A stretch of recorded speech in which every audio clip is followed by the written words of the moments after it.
Sentido saludo, querida audiencia, siempre es grato conectarme con ustedes. Soy Javier Guerrero y bienvenidos a una nueva entrega de Bajo la Lupa, esta clínica periodística ciudadana en donde precisamente fomentamos virtudes ciudadanas mediante dos formas: el tratamiento de aquellos temas que tanto nos preocupan con objetividad, con responsabilidad, sin temor ni favor, con rigor, y también el socializar las huellas de vida de hombres y mujeres que en nuestra sociedad de manera generosa contribuyen con sus talentos, con sus conocimientos, pero sobre todo con su honestidad. Mi invitada el día de hoy ha venido construyendo sociedad muy específicamente desde el campo de lo académico, presentando sus cartas credenciales a través de concursos de méritos de oposición, actualmente magistrada de la Corte Constitucional del Ecuador. Doctora Roxana Silva, buena tarde y bienvenida a Bajo la Lupa. Muchas gracias, un cordial saludo a toda la audiencia que nos escucha el día de hoy. Doctora Roxana Silva, antes de empezar, por favor, un saludo a nuestros hermanos migrantes en Estados Unidos y en Europa, esa comunidad que nos da aliento cada día para poder seguir en esta lucha, en este peregrinar. Un gran saludo a todos nuestros compatriotas que están en el exterior, un abrazo fraterno y pues desearles todo lo mejor. Doctora Roxana Silva, la situación del Estado ecuatoriano respecto a cómo se ha ido evolucionando la democracia. Vemos que hay nuevos elementos allí. El Estado busca y mira empezar a fomentar la participación ciudadana. Usted como catedrática, usted desde ese punto de vista que ha empezado a mirar voces como Bobbio, que señala que se debe propender hacia una más amplia participación para poder un Estado tildarse como democrático, ¿cómo puede definir la situación del Estado ecuatoriano en todos estos últimos años? Bueno, es importante enfatizar que a partir del año 2008 se contempla una nueva constitución que básicamente tiene un eje transversal, y ese eje transversal es la participación ciudadana. Esa es la carta política que marca todo el ordenamiento jurídico. Así es, doctor, pero adicionalmente se señala también un tipo de democracia que es la democracia comunitaria y una democracia participativa, donde tiene justamente el pueblo el poder de fiscalización de todos los actos del poder público. Ese poder del pueblo dejó de ser algo voluntario y pasó a ser un derecho. Así es un derecho, pero recordemos también de que ese derecho conlleva también un ejercicio de responsabilidades ciudadanas, y eso es muy importante acotarlo, porque no es cuestión de simplemente tener el derecho, sino cómo ejercemos el derecho, y de ahí la importancia de este tipo de eventos y de participaciones para que cada día más los ciudadanos vayan conociendo cuáles son sus derechos realmente y cómo los pueden ejercer. Empoderarse de la norma, doctora. Así es, empoderarse, conocer, y además quien no ejerce su derecho es porque no los conoce, y la importancia de todo un proceso de conocimiento y de apropiación de esos derechos que estábamos hablando para que se puedan ejercer. Ahora, usted en su trayecto de vida académica, sin duda alguna tuvo bastante contacto con las universidades. ¿Cómo ha ido censando la expectativa ciudadana de ese punto de inflexión en el 2008? Antes y después. Antes no estaba el constructo participación ciudadana en la normativa vigente. No solamente a nivel de cuerpo legal, sino a nivel de constitución. Y en lo posterior al 2008 ya se plasmó como un derecho. ¿Cuál ha sido la expectativa ciudadana en ese punto de inflexión, el antes y el después? Básicamente desde la academia, las universidades ahora deben tener un fuerte componente de inserción comunitaria. ¿Esto qué significa? De que los estudiantes tienen que tener un trabajo con la comunidad, con la sociedad en general, lo que permitiría justamente irse apropiando y también inmiscuyendo en el ámbito comunitario, que es muy importante para el conocimiento y ejercicio de los derechos. Por lo tanto, la academia juega un rol importantísimo, cada uno de los ciudadanos también, y la sociedad civil en general. Los medios de comunicación también son aliados estratégicos para no están al margen. No están al margen, son aliados estratégicos, en mi concepto, para fortalecer y promover la participación ciudadana. Doctora Roxana Silva, yendo más específicamente al caso, la participación de los ecuatorianos a través del sufragio universal en las urnas. ¿Cómo observamos la participación ciudadana viva en el sufragio universal cuando existen iniciativas que permiten, y que algún colega en algún momento me dijo, pueden incluso ser más permeables para que el ciudadano haga su presencia en el quehacer público? Me refiero específicamente a los instrumentos que obviamente buscan que en el Estado los ciudadanos puedan participar más activamente. Sí, Totalmente, de ahí tenemos, por ejemplo, instrumentos internacionales como el tema de incorporación e inclusión de las personas con discapacidad.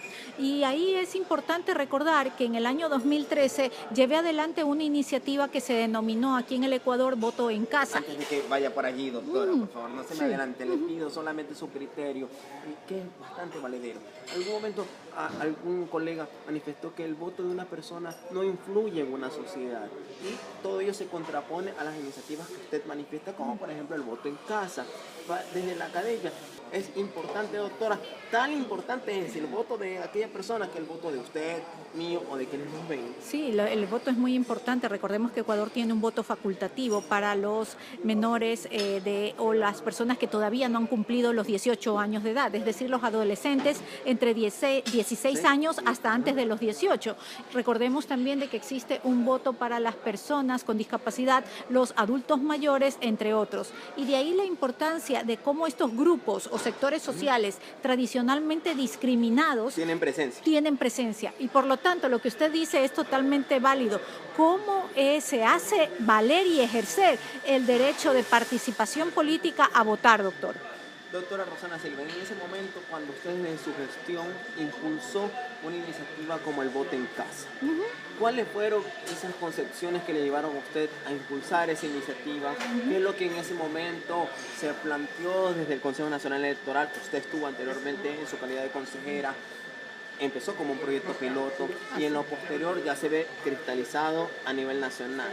¿Cuáles fueron las concepciones clave que en ese momento llevaron a la ciudadana Rosana Silva a proponer voto en casa? Yo previamente, antes de ingresar al Consejo Nacional Electoral, luego de un concurso público de oposición y méritos, trabajé con organizaciones de la sociedad civil, de mujeres, de personas con discapacidad, de afroecuatorianos, indígenas, entre otros. Y justamente había apoyado en cómo generar una participación política más activa de las personas con discapacidad. Fue así cuando en el 2013 llevé adelante por primera vez en la historia del Ecuador la presentación de un proyecto de reglamento para la participación política de las personas con discapacidad. No existía. Que no existía antes en el Ecuador. Y se fue aprobando ya eso en el año 2012, finales del 2012, comienzos del 2013. Y en el 2013 ejercimos ya lo que se denomina el voto en casa por primera vez en el Ecuador en un piloto, como usted lo dijo, que fue en la provincia de Tungurahua, donde aproximadamente 16 personas con un nivel de discapacidad del 70% o más llevaron adelante su ejercicio. Y algo que me llamó mucho la atención y que tiene relación con lo que usted menciona, doctor, es que me dijeron a mí: nos sentimos ciudadanos, nos sentimos valorados, nuestro voto cuenta. He ahí la importancia de lo que usted acaba de decir y que más ciudadanos, más compatriotas conozcan cómo esta iniciativa, que fue reconocida por misiones de observación electoral, generaron una réplica de este tipo de proyectos hacia diferentes países de la región. ¿Y por qué? Porque justamente estas misiones de observación electoral recomendaron que este tipo de iniciativa se pueda replicar. Al momento, en República Dominicana, en el año 2016, se lo realizó. En Paraguay, a finales del 2015. Y este año se lo ha realizado en Honduras. Es decir, Ecuador tiene elementos para exportar y de buenas prácticas, de inclusión y también de participación ciudadana. Doctora Rosana Silva, hacemos una pausa recordándoles a ustedes. Además, una socialización comercial en el momento de elegir hacia la calidad y hacia equipar su bien inmueble con calidad. Valpisa, empresa de 20 años de experiencia, líderes en importación, comercialización y venta de mármoles, granitos, cerámica, porcelanato, piedras importadas desde diversos países como Brasil, Italia y Noruega. Valpisa dedicada a servir gustos más exigentes respecto a la calidad en construcción. Valpisa lo pueden encontrar en www.valpisa.com.es y su dirección en Urdesa, Víctor Emilio Estrada y Costanera. Víctor Emilio Estrada y Costanera, Guayaquil, Ecuador. A nivel nacional e internacional, valpisa.com.es.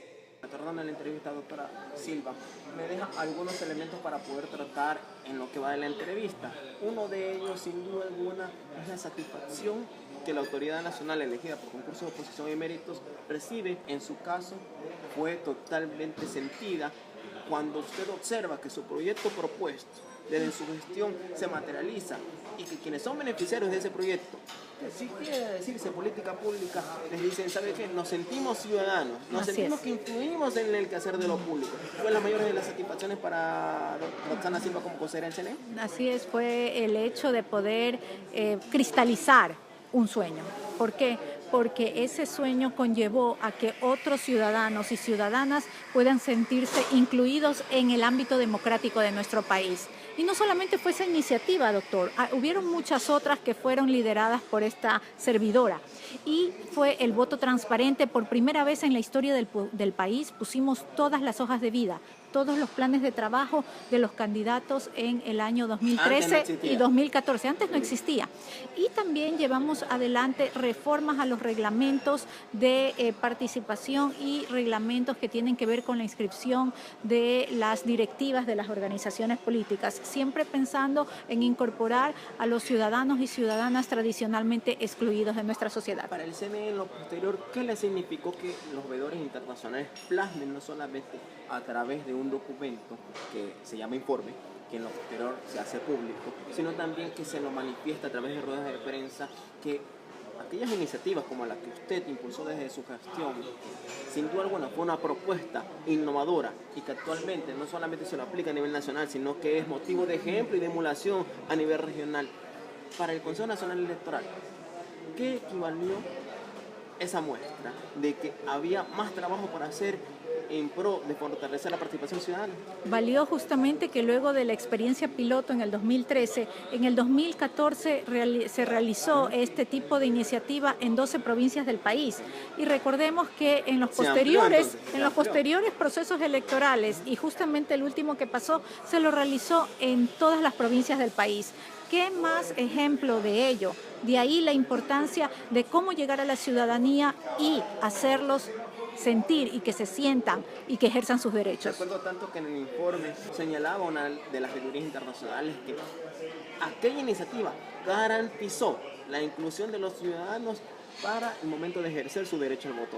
Sí, porque nuestra Constitución ecuatoriana establece que no debe haber discriminación de ningún tipo. Y era una deuda. Y por supuesto, es ahí entonces cómo este principio de inclusión, que usted lo acaba de mencionar, se hace realidad. Es decir, que no queda en un mero enunciado, sino cómo lo hacemos realidad desde la ejecución de una política pública inclusiva electoral, que fue como la denominé. Con ello me deja el sabor de que estas iniciativas no solamente deben ser plasmadas desde la gestión en la teoría, sino que debemos ser arduamente pragmáticos. Y digo, debemos ser ustedes como autoridades, el CNE y nosotros como ciudadanos, en buscar las facilidades cada vez más para que las políticas públicas desde el lado del Estado que las diseñan, las implementen, desde el lado de la ciudadanía que retroalimenten esas políticas públicas, busquen la mayor inclusión de los ciudadanos en el ejercicio público, doctora. Sí, y permítame aquí hacer una explicación y tomarme unos minutos para comentar el tema de una inconstitucionalidad de norma que al interior de la Corte Constitucional hemos llevado adelante y que ya se emitió obviamente la sentencia respectiva. Y tiene que ver justamente con el porcentaje de discapacidad que está establecido en el reglamento a la Ley Orgánica de Discapacidades, cuando se lo estaba mencionando de un 40%. Tuvimos nosotros ese caso y se hizo un planteamiento y se emitió la sentencia donde se baja ese nivel de discapacidad a un 30%, que es como consta en la parte respectiva del cuerpo normativo. Es importante estos detalles y que los compatriotas conozcan esto, porque eso permite tener beneficios en el área tributaria, por ejemplo, en el tema de accesibilidad. ¿Por qué? Porque hay un principio que es de pro ser humano, es decir, velar por el ser humano. Y también de que no debe haber un principio ni puede darse una regresión de derechos, sino siempre una progresividad de derechos. Y es importante esto, como lo que usted acaba de mencionar, doctor, en cuanto al énfasis de la Constitución en el ejercicio ya de los derechos humanos en general. Doctora, en lo posterior, para finalizar la entrevista, como académica y nosotros como ciudadanos deberíamos entender claramente y con todo el énfasis posible que un Estado democrático sin participación no es Estado. Así es. ¿Por qué? Porque la participación ciudadana es la razón de ser de una institucionalidad, primero, y también de un Estado en general. Por lo tanto, el contar con los ciudadanos, donde tenemos nosotros el poder de fiscalización del poder público, donde podemos intervenir en debates, por ejemplo, y ser parte en diferentes funciones o a través la veeduría, los observatorios. Por ejemplo, mejoramiento continuo de una gestión, haciendo propuestas, etcétera. Existe un libro que se llama Caja de Herramientas de Control Social y esa caja de herramientas fue emitida en el año 2004. Es un libro donde trabajamos 3 consultoras, donde especificamos cómo son estos ejercicios de participación ciudadana.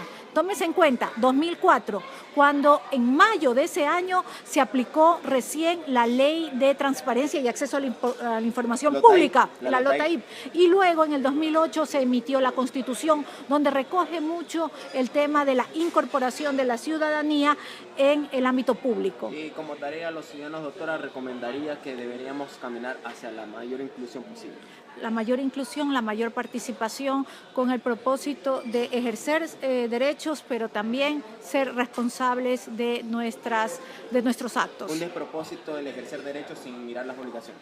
Exactamente, tiene que haber un balance que debe darse con conocimiento y con ejercicio. Doctora Roxana Silva, un mensaje para nuestras audiencias, muy especialmente nuestros hermanos migrantes, aquellos que luchan día a día, aquellos que nos dicen a nosotros cuando pasamos por alguna barrera o una situación complicada, hay que luchar, hay que mirar hacia adelante. ¿Qué les diría a usted, doctora? Bueno, básicamente de que el tema de la participación ciudadana es una herramienta básica establecida en nuestra Constitución y que debemos tomarla, ejercerla y también protegerla, con el propósito de que cada día más estemos ciudadanos incorporados en la vida pública, en la vida política de un país. Lo político no es sinónimo de politiquería. Lo político es lo que estamos haciendo ahora nosotros, dar información. ¿Por qué? Porque nos sentimos seres comprometidos con el conocimiento de los derechos y también con el ejercicio de obligaciones ciudadanas. Decirles también que me pueden seguir a través de mis redes sociales, www.roxanasilva.com, @RoxanaSilvaCH y también en Facebook Roxana Silva. Los invito a revisar mi rendición de cuentas como jueza constitucional del último semestre del año anterior. Mándenme sus comentarios porque yo soy una ciudadana que ejerciendo un cargo de autoridad y como jueza constitucional rindo cuentas semestralmente de mi gestión en la institución. Gracias y te invito a seguirme también. Doctora, en 30 segundos, debemos defender a viva voz las iniciativas como Voto en Casa. Sí, y ustedes que están en el exterior tienen que ayudarnos, compañeros, compatriotas, porque ese es un proyecto del Ecuador que está siendo replicado en otros países y ustedes que están afuera deben sentirse orgullosos de que una iniciativa ecuatoriana realizada, en este caso por mi persona, ha tenido un eco tan grande que lo están realizando en otros países. Entérate más en www.roxanasilva.com. Eso es lo que todos buscamos, que iniciativas queden, se plasmen y se potencien. Gracias, doctora Roxana Silva, por acompañarnos en Bajo la Lupa. Muchas gracias, doctor, y gracias a este prestigioso medio de comunicación y a ustedes un cordial saludo y abrazo. Estimada audiencia, yo hago una pausa temporal con ustedes. Hagan su bien, Dios bendiga América y recuerden, para una comunicación efectiva no solamente hace falta hablar, sino también escuchar. Pero es hablar no para crear controversia, sino para consensuar. Iniciativas como el voto en casa, iniciativas que buscan mayor inclusión, son iniciativas que permiten fortalecer la participación ciudadana. La tan clamada participación ciudadana en un Estado de Derecho que ahora está plasmada en nuestra Constitución y que la tarea solamente es de ustedes, de mi persona y de todos quienes somos ecuatorianos. Hasta la vuelta.